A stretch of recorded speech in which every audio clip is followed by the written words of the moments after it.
Le français est une langue extrêmement fluide. Elle doit être fluide sur deux plans. Le plan étymologique et le plan phonologique. J'ai consacré à cette question, déjà à l'époque, en 87-89, deux grands mémoires sous la direction de Louis-Jean Calvé. L'un sur la question de l'erreur, la transmission du français à l'anglais, et l'autre sur la description de la langue française.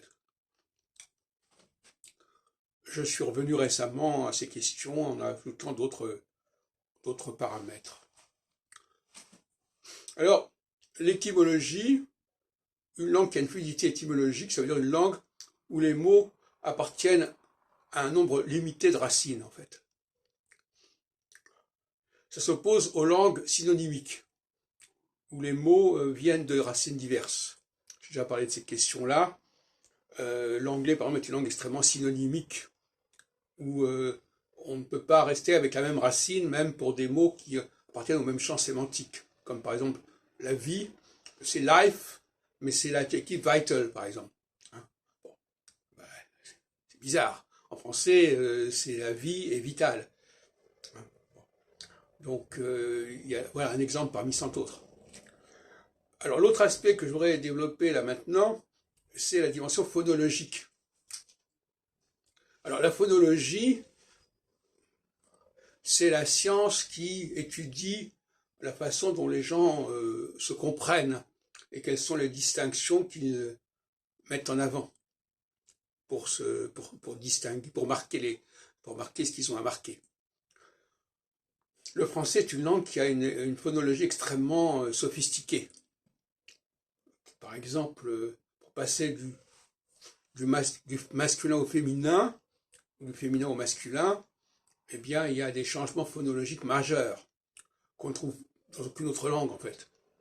La plupart des autres langues, pour marquer le masculin et le féminin, soit en anglais, on ne marque pas le masculin et le féminin pour l'adjectif, soit dans d'autres langues comme l'hébreu, l'espagnol ou le russe, on ajoute un A pour marquer le féminin. En français, c'est beaucoup plus complexe que cela, et ça génère une richesse, une inventivité phonique extraordinaire, avec des sons qui n'existent dans aucune autre langue.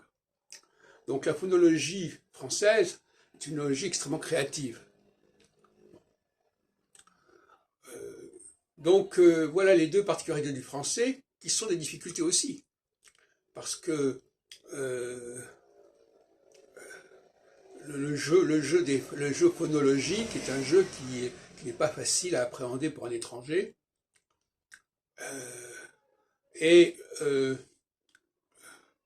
Le fait de ne pas prononcer toutes les voyelles, etc., est également quelque chose qui peut égarer l'étranger, qui n'arrive pas à saisir le commencement d'un mot, la fin d'un mot, etc.